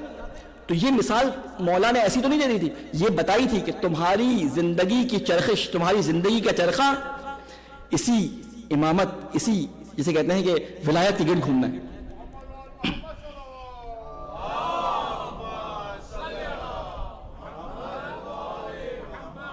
کل مجھے تھوڑی سی ہمت دی گئی تھی کہ مولانا اگر 5-10 منٹ اوپر بھی ہو جائیں تو مسئلہ نہیں ہے، جو ہے وہ سیٹرڈے نائٹ ہے تو آپ جو ہیں وہ تھوڑا سا لمبا ہی پڑھ لیں، اور یقیناً پھر موقع مجھے پتہ نہیں کہ ملے نہ ملے، پسند آئے نہ آئے، تو میں چاہ رہا ہوں کہ اپنی بات کو، کہتے ہیں مائک کسی کے ہاتھ میں آ جائے تو وہ چھوڑتا نہیں ہے، تو میں بھی اسی چیز سے استفادہ کرتے ہوئے کچھ باتیں، لیکن یقین کریں کہ واللہ باللہ میری یہ کوئی انٹینشن نہیں ہے کہ میں نے یہ پڑھا ہے تو آپ کو بتا کے جاؤں، بلکہ میری یہ انٹینشن ہے کہ اگر ہمارے ذہنوں میں کوئی کمی بیشی کسی وجہ سے رہ گئی ہے تو وہ چیز کمی بیشی پوری، آپ لوگوں کو سب چیزیں معلوم ہے، آپ کے پاس سارا مٹیریل موجود ہے، بس آپ کو صرف اس کی انجینئرنگ کرنی ہے، کیسے اس کو ارینج کرنا ہے، خالی ساری معلومات ہمارے پاس ہے، معلومات کی کسی قسم کی کمی ہمارے پاس نہیں ہے، ساری چیزیں ہمیں معلوم ہے، صرف ان کو سیٹ کرنا ہے، انجینئرنگ کرنی ہے اس کی۔ یہاں پہ آنے والے عالم کا کام یہ ہوتا ہے کہ معلومات کے ساتھ ساتھ آپ کو انجینئرنگ بتائے، ریورس انجینئرنگ بھی بتائے کہ انڈو کیسے کیا جاتا ہے، اگر کوئی غلط عقیدہ بن گیا ہے تو اس کو کیسے اپنے ذہن سے نکالا جائے، اور اگر کوئی صحیح عقیدہ ہے تو کیسے اس پہ راسخ رہا جائے۔ یعنی شاید عقیدہ اپنانے سے عقیدہ بھلانا بہت مشکل ہوتا ہے۔ وہ ڈاکٹر علی شریعتی ایک بڑی اچھی بات انہوں نے لکھی تھی، کہتے کاش کہ امام حسین علیہ السلام اور رسول اکرم صلی اللہ علیہ وسلم کی شخصیت اور ائمہ علیہ السلام کے بارے میں ہمیں جو بتایا گیا ہے اس طرح سے نہ بتایا گیا ہوتا تو ہم آج اچھے طریقے سے، صحیح طریقے سے اپنے نئی نسل کو بیان کر پاتے۔ اب ہم اگر بیان کرنے کی کوشش کرتے ہیں تو کہتے ہیں یہ کون سا امام آپ بیان کر رہے ہیں، یہ کون سا امام بیان کر رہے ہیں جو ہمیں عمل کو اکساتا ہے، یہ کون سا بیان کر رہے ہیں جو کہتا ہے کہ نہیں عمل نہیں کرو گے تو وہ ہمارے شیعوں میں سے نہیں ہے، یہ تو ہم نے کبھی سنا ہی نہیں، ہمیں تو یہ بتایا گیا تھا خالی۔ تو ہم اس امام کو انٹروڈیوس خود بھی کریں اپنے لیے، پڑھیں، سن کے دین کو نہ لیں، سن کے کیا نہ ہو جائیں، وہی جو میں کہنا چاہ رہا ہوں، سمجھ گئے نا، سن کے وہ نہ ہو جائیں، بلکہ پڑھ کے اس کو پرکھ کر دین پہ آئیں۔ دین ہمیشہ پڑھے لکھوں کے لیے صرف ضروری ہے کہ اس کے لیے کوئی کالج اور اس میں جانا، دین کے لیے ہدایت حاصل کرنے کے لیے اللہ تعالیٰ کی قرآن، اللہ تعالیٰ کے رسول کی سنت، ٹھیک ہے، ان کے ائمہ علیہ السلام کی جسے کہتے ہیں کہ اتباع، ان کی سیرت ہمارے سامنے پوری طرح موجود ہے، تو اس کو ہمیں دیکھنا ہے۔ تو یزید نے کام کیا جو مختلف تھا لوگوں سے، جس کی وجہ سے امام حسین کو یہ کام کرنا پڑا۔ بس میں اپنے آخری گفتگو کی طرف آتا ہوں، ایک صلوات بھیجیں محمد والے محمد پہ۔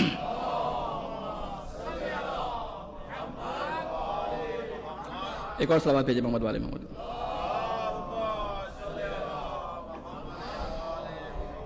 میں کچھ تاریخی حوالوں کے ساتھ آپ کے ساتھ یہ بات کروں گا، کیونکہ عموماً یہ بات آپ میں سے بزرگان نے سنی ہوگی، نوجوانوں میں سے میرا خیال ہے کہ شاید 70-60% لوگوں نے شاید یہ بات نہیں سنی ہوگی۔ ہمیں یزید سے یہ دشمنی کی جو وجہ بیان کی جاتی ہے وہ کیا بیان کی جاتی ہے؟ یزید سے امام کی دشمنی کیا تھی؟ کیوں بیعت نہیں کی امام نے؟ بتایا جاتا ہے کہ وہ شارب الخمر تھا، ٹھیک ہے نا، وہ شراب پیتا تھا، وہ زنا کرتا تھا، یہ کرتا تھا، وہ کرتا تھا، لیکن یزید کی کچھ اور، وہ صرف امام کے خطبوں میں وہ چیز ملتی ہے، لیکن یزید کر کیا رہا؟ ساری چیزیں تو امام نے وہاں پہ بیان نہیں کی نا، وہ تو لوگوں کو بہت اچھی طرح معلوم تھی کہ مدینہ والے گئے ہیں امام حسین کی شہادت کے بعد حجر بن ندی کی ان کے بیٹے کی سربراہی میں، تو آنے کے بعد انہوں نے مدینہ میں انقلاب برپا کر دیا کہ یہ ہم کس ظالم فاجر کی اور فاسق فاجر کی ہم اتباع کر رہے ہیں۔ حسین صحیح کہتا تھا، ٹھیک ہے نا، وہ یہی کہتے تھے، بڑے بڑے صحابی کے ان کے اولادیں تھیں، لیکن ہوا کیا کہ یزید نے یہ سوچا کہ میرے جو بڑے بڑے تھے بڑے کام نہیں کر سکے، وہ جو بہت بڑے بڑے، وہ مرحوم جو ہے وہ اظہر حسین زیدی صاحب ایک بڑا اچھا جملہ کہا کرتے تھے، کہتے ہیں کہ وہ لوگ کہتے ہیں، ابو سفیان اور یہ معاویہ یہ کہتے تھے کہ ہمارے ہاں بڑے بڑے پیدا ہوئے، ہم کہتے ہیں ہاں تمہارے بڑے بڑے پیدا ہوں گے، ہمارے تو بچے ہی پیدا ہوتے ہیں ہمارے یہاں تو بچے پیدا ہوتے ہیں۔ وہ بڑے اچھے جملے کہا کرتے تھے مرحوم، اللہ ان کے درجات بلند کرے۔ تو وہ کیا ہوا کہ یزید، اس کے باپ، اس کے باپ کے باپ، اس کے باپ کے باپ، یہ سارے کے سارے یہ اس خاندان اہل بیت اور خاندان نبوت کے دشمن تھے، ٹھیک ہے نا، ان کی دشمنیاں آپ کے سامنے آیا ہے، ابھی بتانے کا وقت نہیں ہے۔ تو اس نے جو دادا تھا اس نے بڑی کوشش کی رسول اکرم صلی اللہ علیہ وسلم کو مارنے کی، نہیں کر سکا، ڈر کے مارے مسلمان ہو گیا۔ اب دوسرے نے، اس کے بیٹے نے کوشش کی کہ کسی طرح کامیاب ہو جاؤ، کامیاب ہو بھی گیا، مولا علی علیہ السلام کو اس نے شہید کروا دیا، مولا حسن علیہ السلام کو اس نے شہید کروا دیا۔ اب اس نے دین کو اسلام کے لباس میں بیان کرنے کا جو ہے وہ ایک اپنا روپ ڈھالا ہوا تھا۔ یزید اپنی جسے کہتے ہیں نا فراستی کی وجہ سے، اپنی کم عقلی کی وجہ سے مارا گیا۔ باپ نے کہا تھا دیکھو ان تین لوگوں سے پنگا نہیں لینا، خصوصاً ان سے پنگا لینا ہی نہیں۔ میں کراچی والے الفاظ استعمال کر رہا ہوں کیونکہ یہاں پہ لوگ سمجھتے ہیں ان الفاظ کو، گو کہ ممبر کی شان کے خلاف ہے، لیکن میں لفظ کو صحیح طریقے سے آپ کے دماغ میں لانے کے لیے اس لفظ کو خاص طور میں نے استعمال کیا کیا کہ ان کے ساتھ کوئی دشمنی نہ مول لینا، ان کو ان کے حال پہ چھوڑ دینا، اگر ان سے تم نے کوئی جھگڑا کیا تو یہ تمہاری حکومت کو گرا دیں گے، اور وہی ہوا۔ تو اس نے امام حسین علیہ السلام سے جھگڑا کر لیا۔ اس کے باپ نے کہا تھا، اور یہی چیز تھی کہ یزید جو تھا وہ کافر تھا، یزید کافر تھا۔ امام حسین علیہ السلام نے نہیں چاہا کہ اس کا کفر اسلام کے اندر دوبارہ اس طرح سے رسوخ کر جائے کہ اسلامی رسومات کفرانہ رسومات میں تبدیل ہو جائیں. اس سے پہلے میں نے آپ سے کہا تھا انہوں نے اسلام کے ہی دین کی چیزوں میں انحراف کرنا شروع کیا تھا, لیکن یزید نے کھلم کھلا اسلامی احکامات کے بارے میں کرنا شروع کر دیا. اس کی 2-3 باتیں آپ کے سامنے بیان کروں اور اپنی گفتگو کو ختم کروں. بے شمار کہ اس کے کاموں میں سے جو کام میں بس سیریز وائز آپ کے سامنے بیان کروں. سب سے پہلے جو اس نے کام کیا کہ اس نے سوتیلی ماں کے ساتھ نکاح کو جائز قرار دیا. ٹھیک ہے نا, سوتیلی ماں کے ساتھ جو اس کی باپ کی بیوی ہے اس کو نکاح کو جائز قرار دیا. اس کے بعد اس نے شراب کی حرمت کو جو ہے وہ انکار کر دیا کہ شراب حرام نہیں ہے. اس کے بعد اس نے, میں آپ کو قرآن مجید کی 2 آیتیں سناؤں تو اس کے بعد آپ کو یہ بات زیادہ اچھی طرح سمجھ آئے گی کہ قرآن مجید میں 2 آیتیں ہیں, ایک شراب کے بارے میں اور ایک نماز کے بارے میں. ایک آیت میں اللہ تعالیٰ فرماتا ہے کہ فویل للمصلین الذین هم عن صلاتهم ساہون, کہ ویل ہو ان لوگوں کے اوپر, ان مصلین پہ, ان نماز پڑھنے والوں پر کہ جو اپنی نمازوں کے اندر سستی کرتے ہیں. ٹھیک ہے نا, ابھی میرے مورد نظر کون سا جملہ ہے, فویل للمصلین میں ویل کا لفظ. ویل جنت کے گڑھوں میں سے, نچلے گڑھوں میں سے ایک گڑھے کو ویل کا نام دیا جاتا ہے. ٹھیک ہے, ابھی اس کی تفصیل کا وقت نہیں ہے. یہ آیت میں ذہن میں رکھیے گا. نمازیوں کے بارے میں کیا ہے, فویل للمصلین. ٹھیک ہے, ایک جو شراب کے بارے میں سوال کیا گیا وہ قرآن مجید میں ارشاد ہوتا ہے یسألونک عن الخمر والمیسر قل فیہما اسم کبیر, کہ یہ تم سے سوال کرتے ہیں شراب کے بارے میں اور جوئے کے بارے میں, ان سے کہہ دو کہ دونوں بہت کبیرہ گناہوں میں سے جو ہے وہ دونوں بڑے کبیرہ گناہ ہیں. اب اس کے شعر کے اندر اس نے کیا کیا کہ ان آیتوں کے آدھے الفاظ کو اپنے لیے استعمال کیا, اور بڑا اچھا شاعر تھا یزید. شاعر یزید جیسے بھی ہوتے ہیں باس, ٹھیک ہے, یزید بہت اچھا شاعر تھا, بڑے اچھے شعر کہتا تھا. تو اب کیا کہتا ہے اپنے ایک شعر میں کہتا ہے ما قال ربک ویل للذی شربا بل قال ربک ویل للمصلین. ترجمہ آپ کے سامنے کروں, آپ اس کا زیادہ یعنی درک کریں گے. کہتے ہیں ما قالا, نہیں کہا تمہارے پروردگار نے. یہ جملہ اپنے ذہن میں یاد رکھیے گا, رب کا, یہ نہیں کہا کہ ہمارے پروردگار نے, ربنا نہیں کہا, ربنا نہیں کہا یا ربنا نہیں کہا, کیا رب کا. یہ جملہ کہاں آپ کو نظر آتا ہے, موسیٰ علیہ السلام کی قوم. اے موسیٰ اپنے رب سے آگے پوچھ, اس گائے کا رنگ کیسا ہو, اے موسیٰ اپنے رب سے آگے پوچھ. یعنی اتنے زیادہ متکبر اور اتنے زیادہ یہ بدبخت تھے کہ وہ اللہ کو, رب کو اپنا رب بھی نہیں کہتے, لیکن موسیٰ اپنے رب سے آگے پوچھ. یہی چیز یزید کے اس میں نظر آ رہا ہے. کیا کہہ رہا ہے کہ تمہارا رب یہ کہتا ہے, کیا کہتا ہے کہ ویل ہو, ٹھیک ہے, للذی شربا, جس نے, تمہارے رب نے نہیں کہا کہ ویل ہو اس شخص پہ جس نے شراب پی ہو, یعنی اس پہ ویل نہیں ہے, وہ گڑھے میں جہنم کا نہیں جائے گا کہ جس نے شراب پی ہو, بلکہ کیا کہا بل قال ربک کا, تمہارے رب نے کیا کہا ویل للمصلین, ویل ہو مصلین نماز پڑھنے والوں پر. ٹھیک ہے نا, یہ بتا رہا ہے کہ میں کھلم کھلا کافر ہوں. یا اس کے بعد سر عام شراب نوشی کرتا تھا. مدینہ منورہ پہ اس نے حملہ کیا, برباد کر دیا 3 دن کے لیے. اس خبیث مسلم بن عقبہ کے لیے اس نے کہا تمہارے لیے 3 دن کے لیے مدینہ حرام ہے. ہزاروں ناجائز بچے پیدا ہوئے, انہوں نے مارا, قتل کیا, مسجد نبوی کے اندر خون بہایا. مکہ پہ حملہ کیا عبداللہ بن زبیر کو پکڑنے کے لیے, ٹھیک ہے, وہاں پہ مکہ کی دیواروں کو جلا دیا, خانہ کعبہ پہ سنباری کی. یعنی اس کے کاموں میں سے ایسے ایسے کام تھے. اور جب امام حسین علیہ السلام کا سر اقدس اس کے سامنے لے کے آیا گیا اور اس نے ان کے ہونٹوں سے جو ہے وہ بدتمیزی کی, اور اس وقت اس نے شراب کے نشے میں جھومتے ہوئے وہ شعر کہا کہ علنی کفر کا اعلان کر دیا. وہ کفر کا اعلان کیا تھا, لعبت ہاشم بالملک فلا خبر جا ولا وحی نزل, کہ یہ جو نبوت ہے نا, اور یہ جو حکومت ہے, اور یہ اسلام کا جو تم نے چرچا مچایا ہوا ہے, یہ بنی ہاشم کا رچایا ہوا ایک کھیل ہے سارا کا سارا. یہ اسلام, یہ حکومت, یہ دین, یہ سب بنی ہاشم کا رچایا ہوا ایک دین ہے. خبر جا ولا وحی نزل, نہ کوئی خبر آئی, نہ کوئی وحی آئی, نہ کوئی دین آیا. یہ سب بنی ہاشم کا اپنا گھڑا ہوا دین ہے. یہ اپنے کفر کا اظہار کر رہا تھا, اور اس کفر کے اظہار پہ ایک ہتھکڑیوں میں جکڑے ہوئے شخص نے اپنی جگہ سے جو ہے بلند ہو کے کچھ جملے کہے. امام سجاد نے اس جگہ پر جو ہے وہ یزید کو ٹوکا اور کہا کہ تو جھوٹ بولتا ہے. اور پھر اس کے بعد امام نے بتانا شروع کیا. کیوں؟ اس لیے کہ وہاں یہ بتایا گیا تھا کہ یہ باغی آ رہے ہیں, وہاں یہ بتایا گیا تھا انہوں نے حکومت کے خلاف خروج کیا. لیکن جب ایک حکومت کے خلاف خروج کرنے والے قیدی نے ان تمام اننون لوگوں کے سامنے فصیح عربی میں بولنا شروع کیا, تو انہوں نے کہا یہ کون سے ممالک کے لوگ ہیں جو عربی بولتے ہیں اور ان کے پاس اسلام نہیں پہنچا, کیونکہ اسلام پہنچ چکا تھا بر اعظموں میں.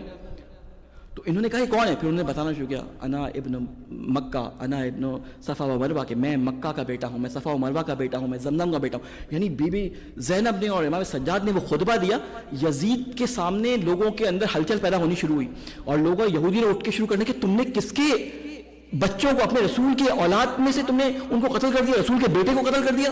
یعنی ان میں جب ہلچل شروع ہوئی تو وہ یزید جو علنی کفر کا اظہار کر رہا تھا اس نے فوراً کہا کہ نہیں یہ تو ابن زیاد نے غلطی کی تھی، میں نے اس کو نہیں کہا تھا قتل کریں. یعنی اس نے فوراً کفر سے نفاق میں تبدیل کر دیا اپنے دین کو. یعنی امام حسین نے سب سے بڑا کام جو یہ کیا کہ کھلم کھلا کفر میں جاتے ہوئے اسلام کو دوبارہ منافقت میں جو ہے وہ لے آئے. اس کے بعد کسی کی ضرورت نہیں ہوئی کہ وہ کھلم کھلا کفر کے ساتھ جو ہے وہ کسی جو ہے وہ دین کے کام کو جو ہے وہ انکار کر. امام حسین علیہ السلام نے یہ کام کیا. تو یہی وجہ تھی کہ امام حسین علیہ السلام نے، ان کے سفراء نے جو بعد میں کام کیا کربلا کو محفوظ رکھنے کے لیے، اس عزاداری کو ہمارے درمیان رائج کیا. آج اسلام آباد والے محمد پہ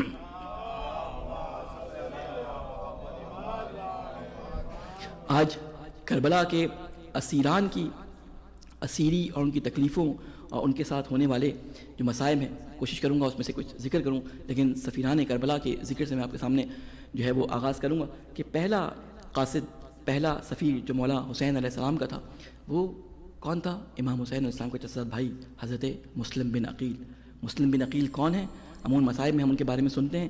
مسلم بن عقیل امام کے مشیروں میں سے ایک امام ہے. جیسے حضرت عباس جو ہیں وہ حضرت امام حسین علیہ السلام کے مشیر تھے، اسی طرح مسلم بن عقیل، علی اکبر، یہ تین مشیر تھے امام حسین کے، تین جوان مشیر تھے. حضرت عباس کے ہم عمر تھے حضرت مسلم. یعنی امام حسین علیہ السلام کو جو کام کرنے ہوتے تھے وہ حضرت مسلم کو کہے جاتے تھے کہ وہ باہر کے کام سارے کے سارے، باہر لوگوں سے تعلقات، میٹنگز بلانا، مکہ کے اندر جتنے امام حسین کی خطبات ہیں ساری ارینجمنٹ حضرت مسلم کیا کرتے تھے.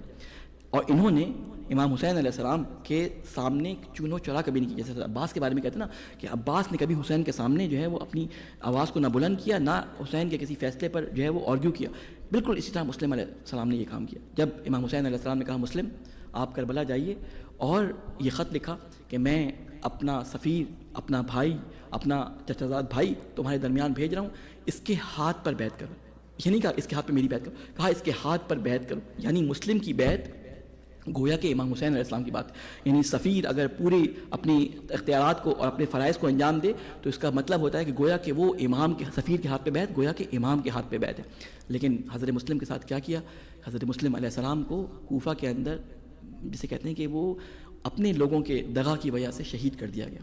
اور مسلم کو جب دارالامارہ پہ لے کے جایا گیا اور اس سے کہا گیا کہ تمہارا کوئی آخری کام ہو، آخری کوئی خواہش ہو، تو اس نے کہا کہ مجھے آخری خواہش یہ ہے کہ میں 2 رکعت نماز پڑھنا چاہتا ہوں. اور جب رکعت نماز پڑھ لی تو ایک دفعہ کربلا کا رخ کر کے امام حسین کی طرف رخ کر کے مکہ کی طرف کہا کہ السلام علیکم یا ابا عبداللہ. اور یہ کہنا تھا کہ مسلم کو دارالامارہ سے دھکا دے دیا گیا.